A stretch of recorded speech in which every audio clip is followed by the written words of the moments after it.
Hi guys, welcome back to another video, and this video is all going to be about what to look for when you've just brought a Freelander 2. There's a lot of people in our comment section that I've noticed that are either looking to buy a Freelander 2 or in the process of buying a Freelander 2 or have recently taken delivery ownership of a Freelander 2. And we get a lot of questions about kind of what to look for, that sort of thing. So this video isn't focusing on what to look for when you go to buy one. This is more the stage just after. So we're going to assume you've kicked the tyres, you've took it for a test drive, you're happy, and your Freelander 2 is now sat in your driveway. Got it? So all them bits that you look for when doing that side of things, you've done them. As you may have known from our YouTube channel, we are owners, and you might even class as enthusiasts. Wouldn't you agree, Alana? Loosely. Yeah. We pretend to be. So yeah, between me spending ages looking on forums and stuff like that, we've come up with lots of bits and pieces to look out for, and we're going to hopefully beat this rain. Right, the first thing, I'm going to walk around this side so hopefully Alana can follow me. It's like a drone camera. I am a drone. The Alana drone. We're going to start at the back of the car, and I'm going to, this is in no particular order, but the one thing you want to check on your paperwork is when it comes to the rear diff. Has it had a new rear diff fitted to it, or has it had oil changes in the rear diff done on it?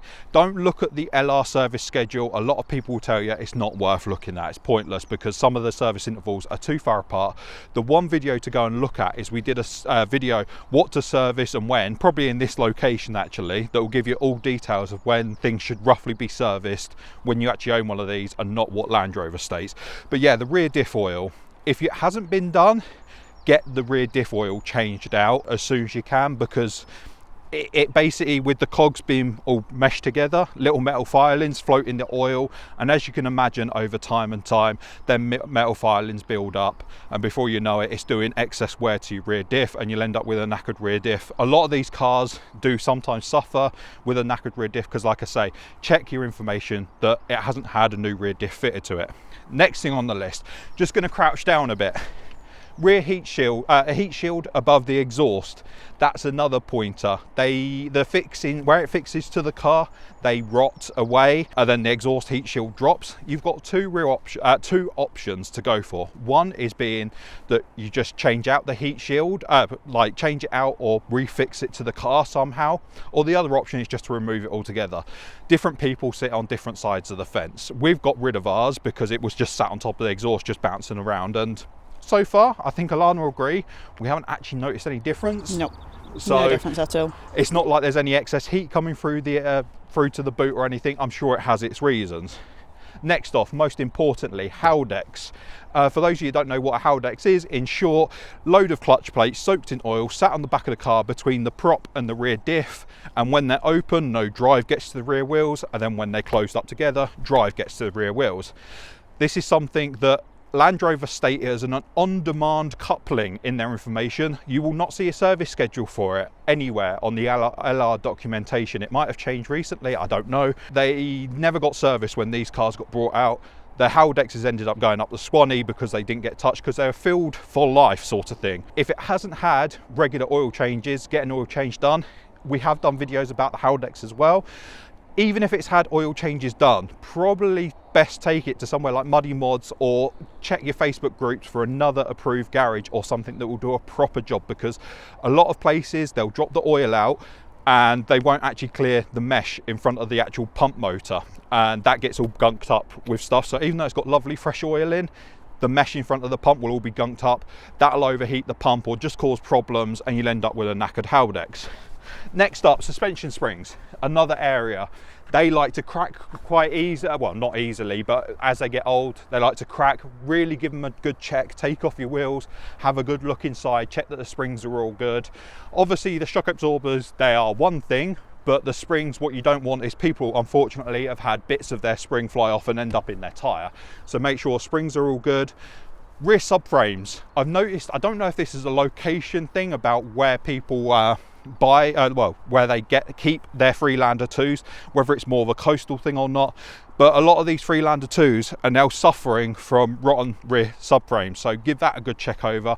That's probably something you will have done during buying the car, but if you haven't, give it a good check over. Rear light, letting in water. Rover de Bear is carefully modelling the rear light. These are a good one, that basically the seal inside here, we've got the same issue in ours, haven't we, Alana? We have. It's not actually that bad, but when you wash the car, you end up getting a puddle on the blind. So yeah, there's something that let in water. You can buy a new rear seal for this cheap. We know because we have brought one. We just haven't got around to fitting it yet.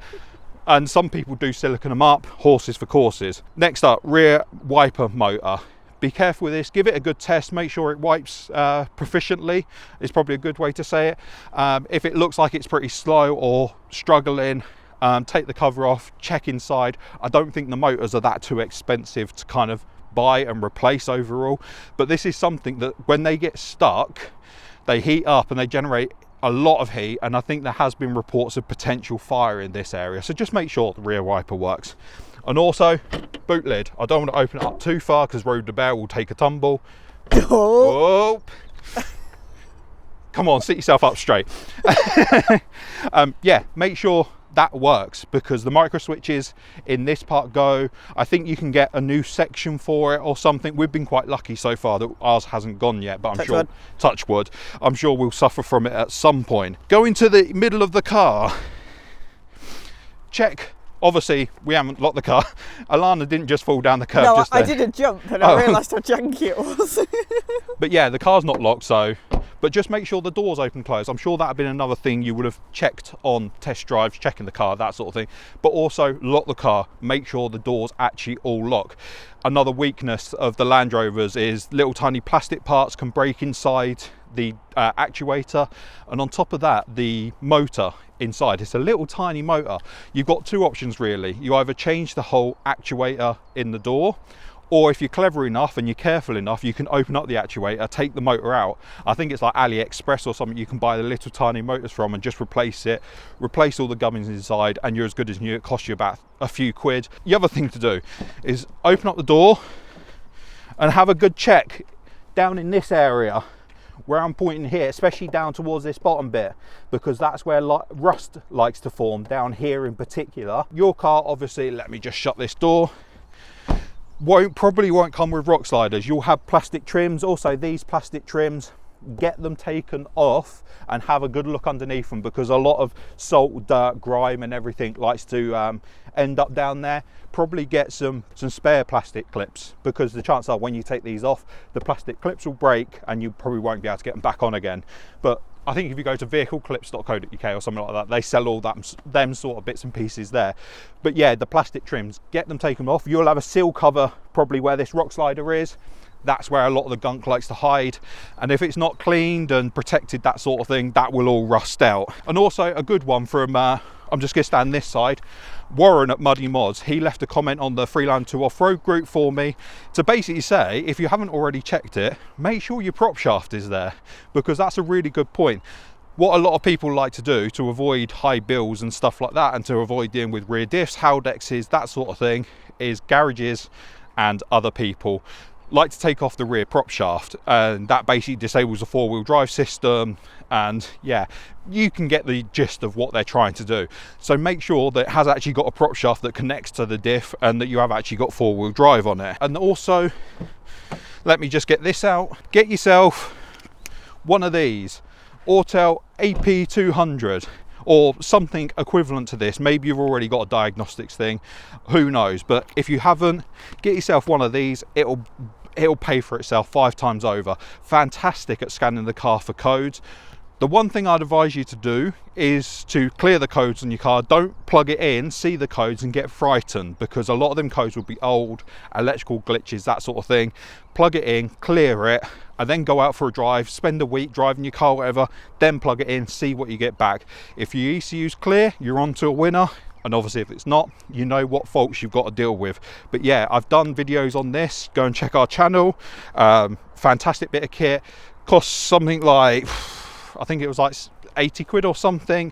And then it's good for all Land Rovers. But yeah, really important. Do a scan on the ECU, see what issues you've got hiding, because that might not be something that you would have done when you were test driving it potentially. Right, obviously Main things, some of these things will have been done because these are the easier bits to kind of keep on top of, but such as oil service, make sure they've been carried out.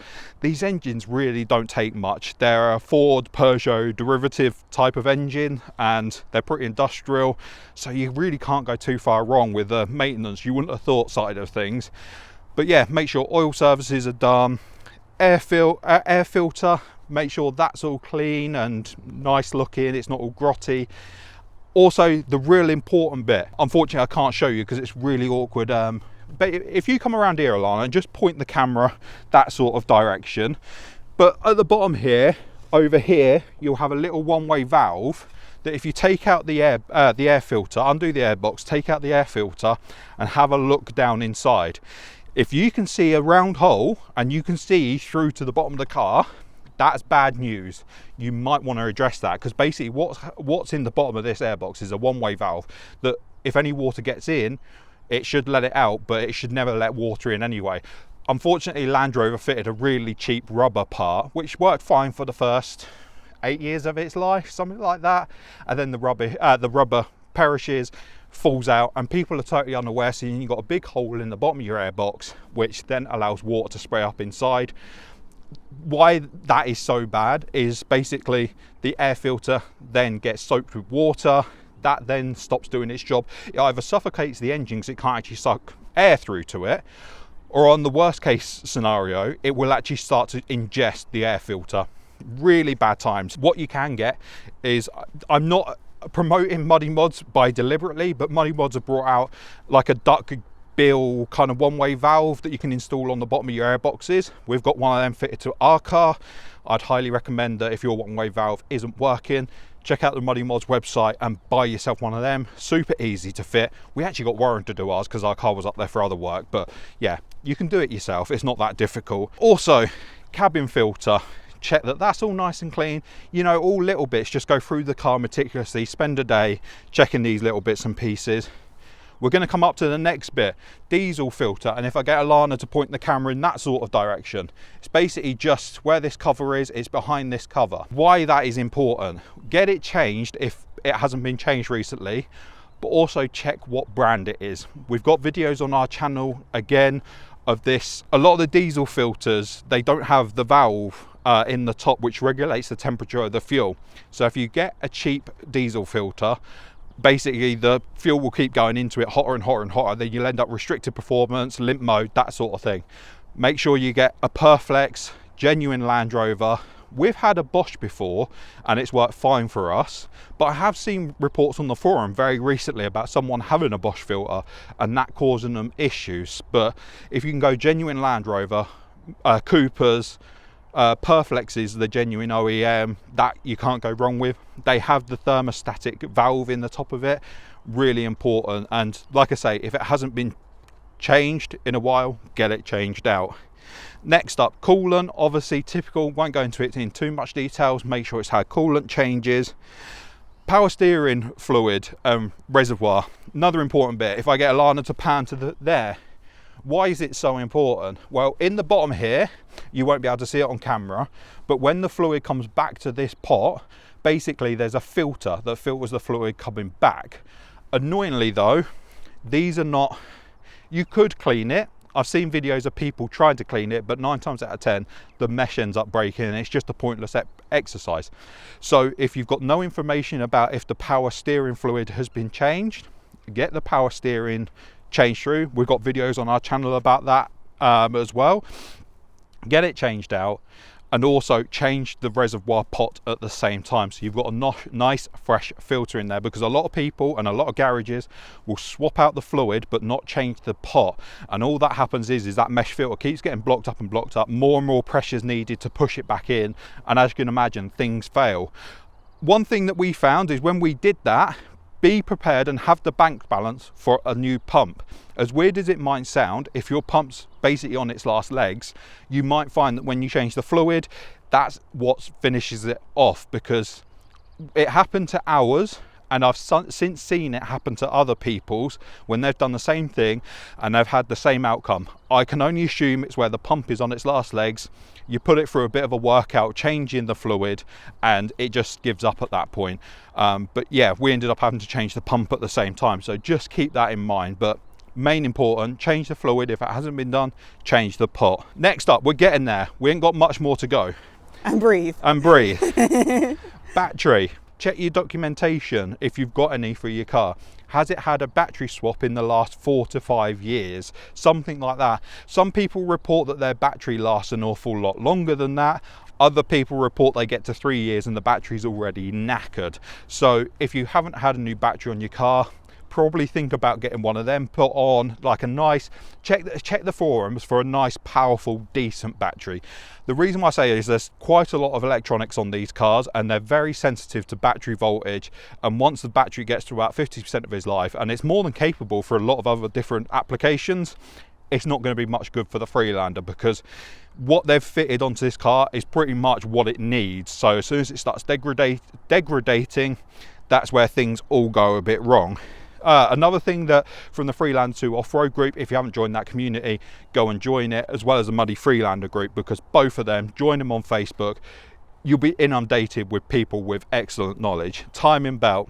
I might put it on screen of when to change it, that sort of thing. I think it's like 100,000 miles. Got or perfect space, just here. Yeah, somewhere around. No pressure, Scott, but future Scott, stick it just there. Just there. I think it's something like 100,000 miles or something. I think Land Rover originally said 150,000, but I think that's since been dropped down to 100,000. You might even want to chop a little bit off of that on top to be safe rather than sorry. But make sure that's been changed, because if that hasn't been changed, bad things can happen, as you can imagine. It's quite an integral part of the engine. Aux belt, tensioner, idler pulley, something else we've done a video about. I've since learned that in that video we fitted a Dayco belt. Same with the timing belt. We've since been told that Dayco are not the, how can I word this without getting a lawsuit thrown at me? They're not the greatest. Not the greatest. Yeah, that's probably the best way to put it. There's better alternatives out there. Yeah, like timing belt, I think Gates is a good one. I think the one we've got fitted, I think it's an INA or something like that. Don't quote me on that. Check the forums, check the Facebook, get recommendations. But apparently the tensioners on the Dayco stuff, I don't know if it's the aux belt tensioner or timing belt, but one or the other, they're the weak point. And yeah, you don't want to risk your engine over something quite small.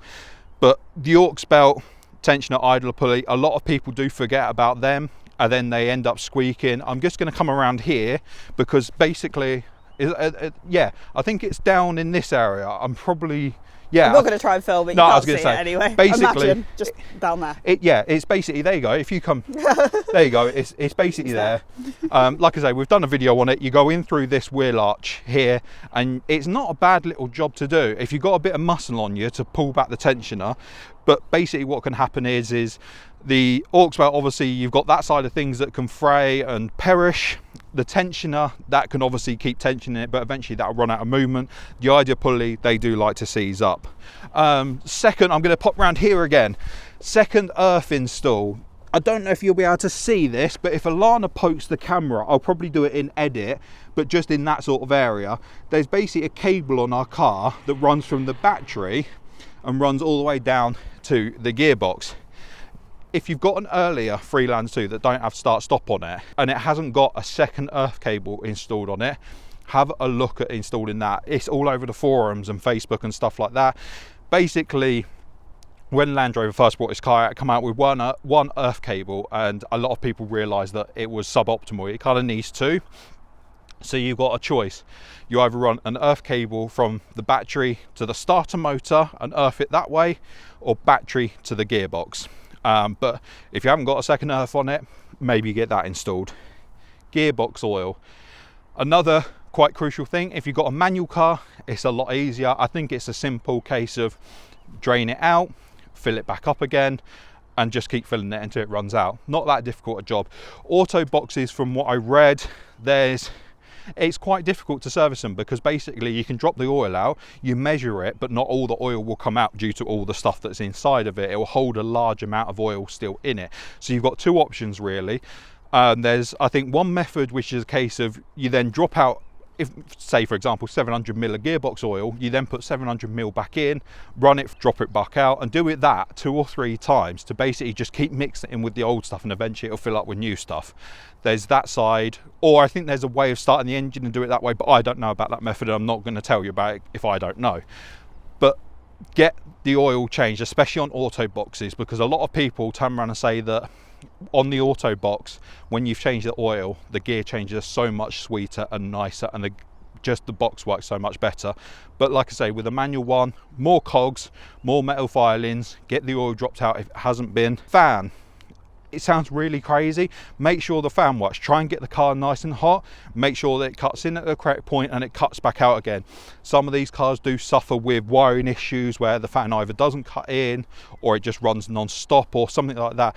I don't know if this has got it, but some of them have like a twin fan set up. I think ours has got it. One fan might work, one fan might not.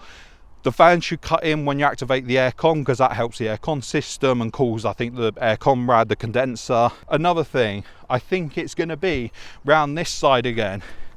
Back on this side, basically the turbo on these cars, a lot of people nanny the engines. There's quite a lot of torque and a lot of power, and a lot of people don't make use of it, which then means the turbo doesn't really get put to much work. That then leads to the vanes inside the turbos, because they're not open fully and closed very often. The carbon builds up inside, and then they only partially open, partially closed, and as you can imagine, the carbon keeps building up and eventually they get stuck. The reason why I say turbo actuator in particular is there's a little, hello little bumblebee, nice to meet you, filming a video right now, nice to meet you. The turbo actuator, Starring special guest. the turbo actuator is a little tiny servo motor type of thing. It's just got a little bit on it. I've done a video on it, go and check it out on our channel. That moves a rod, which then moves the vanes open and close, that sort of thing. When the vanes can't move, it puts more pressure on the motor, and then the motor ends up burning out. And then you end up limp mode, reduced performance, that sort of thing. Or so you might not realise it, but you put your foot down, you think, oh, this is quite quick. You change your actuator and you find out that it's a lot quicker. Actually, I'm going to correct myself. You don't change your actuator. Exercise the turbo vanes. Take the arm off of the actuator. Don't do it in place, because if you move the arm with it connected to the actuator, you will break the actuator, aka the motor, because they're very delicate. So take the arm off and just push it and pull it and exercise the turbo vanes. If it's anything like R1, basically what happens is you hear that ting ting ting as all the carbon deposits start dropping inside the turbo and loosening up all the turbo vanes. So yeah, that's another thing to be very particular on. We're almost at the end. We've got one more car to do. We're 3 more items on the front of the car. PTU, another weak spot. Land Rover didn't install a drain plug for it, which meant that it never got serviced. It's around this sort of area. Just picture it underneath the engine. The PTU, if you don't know what it is, power transfer unit. It's connected to the gearbox, and it's what turns the drive 90 degrees. So as you can imagine, the gearbox is kind of that way, longitudinal, don't know, but it's that way, connects to the PTU. The PTU then sends the drive that way, but it also sends it this way at the same time. So your front wheels are connected, PTU sends drive that way. Cool. Basically, that never got a drain plug fitted into it. So unfortunately, that never got serviced by a lot of people until recently when they started failing. Contact someone like Muddy Mods, Bell Engineering. Off the top of my head, they're the 2 that I can think of off the top of my head. Get a new one fitted if it hasn't had a unit and you've got to about 100,000 miles. Failing that, option number 2 is to change the oil and hope that it extends the life of it.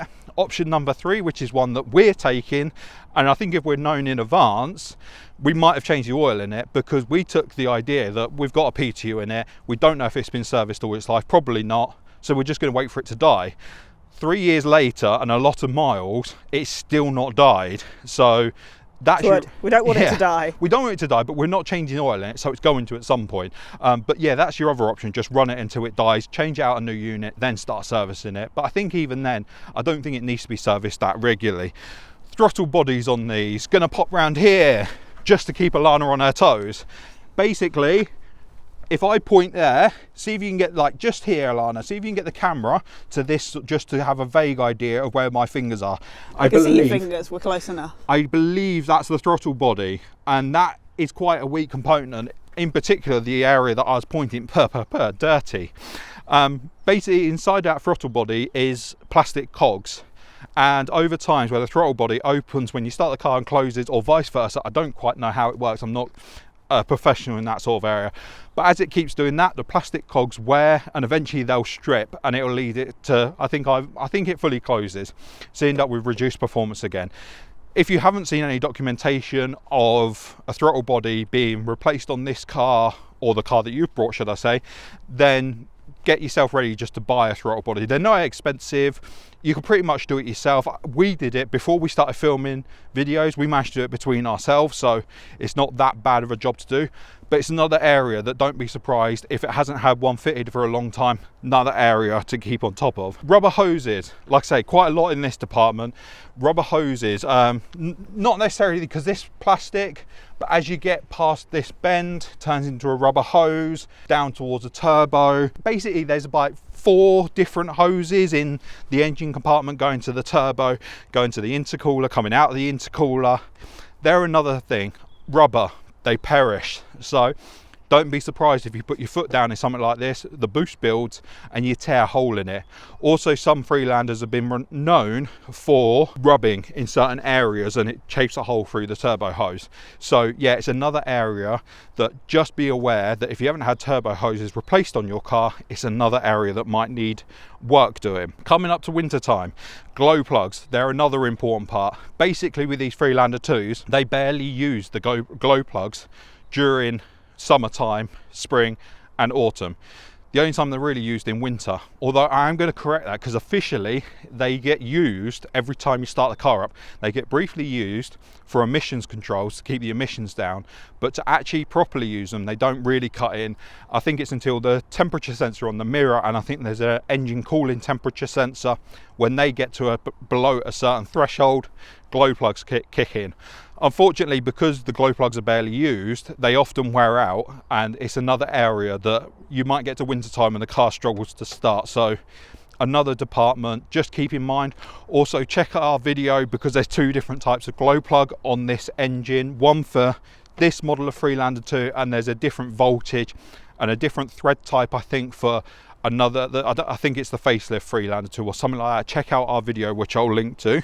But that's that side of things. I'm just going to walk away a little bit, so I've got the whole car in shot. Make sure that the tyres are all the same type, similar tread depths. This is one of them things, I don't know how true it is or not, but if you have mixed tyres on your car, there's a high probability the Haldex will be doing far more work than what it needs to, because the difference in circumferences, that sort of thing. But these cars work best with the same tyre all around. Most 4-wheel drive cars will all be the same. Take out the wheel arch linings, remove the front and back bumpers all around the car, take a look inside, spend a day. Like I say, front bumpers off. We've got videos on both the front bumper, wheel arch linings, and rear bumper and rear wheel arch linings. Hi to that person. Get them removed, because a lot of the rubbish that not only gets in the side of the car, but it also gets up in that sort of area, and then it rusts all the bodywork. People don't really know what they've got until they drop them sort of bits out. So yeah, spend a day, get them dropped out. Find a safe area with a loose surface, put it in sand mode and give it a load of welly. Get the tyres spinning a little bit, not extreme, just get the tyres spinning a little bit. The idea of this is to check the 4-wheel drive system actually works on your car. Make sure all 4 wheels are driving. You haven't got a broken drive shaft or something, or the Haldex isn't working properly or anything like that. So yeah, find a loose surface, get your foot down, see if all 4 wheels spin. On the same token, on that loose surface, go to it. Put your foot on the brakes nice and hard, get the ABS pumping, because a lot of these cars will probably dollied around, shopping, school runs, that sort of thing. ABS never used in its life. People put their foot on the brakes and then the ABS kicks in, and you'll get a load of, whether it be brake fluid, get pumped through to the reservoir that's sat in the ABS system for a long time that hasn't shifted. On top of that, the ABS system can get sticky if it's not used. Just make sure the ABS system works, because a lot of people, they'll hit the ABS, they'll get all warnings on their dash because the ABS motor's never been used all its life, or for like 10 years. Suddenly it's used and it all goes to pot because it's got all gunked up, that sort of thing. Last on the list, make sure both, if you've got 2 remotes for your car, make sure both remotes work for the car and all the buttons work on it. That's probably quite important, because you don't want to find out that that main fob that you use to start the car, you go to use the second one because that one goes down and you find out that it doesn't work. But that is everything for this video. I apologize it's been very waffly or anything like that. Hopefully you got a pen and paper and noted down a few of these bits and pieces. But from us to you, that's what we've kind of learned, the weak points of Freelanders. Like I say, the rest of it, pretty much self-sufficient. But hopefully that's been of some use to you. I'm going to say like, comment and subscribe. Do all the fun things down below. That one. Yeah. Check out all of our other videos on both the Freelander 2 and our recently purchased Skoda Yeti. Thank you very much for watching. We'll hope you see you in the next video. Am I going to wave and then you're going to splat the camera? No, you've got a splat, seeing as I'm just the camera woman. I'm going to let you be a splat. Well, in that case, I'm going to be a splat. Thank you very much for watching, and we'll catch you in the next video. Goodbye. Goodbye, Alana. Goodbye, Alana. And splat.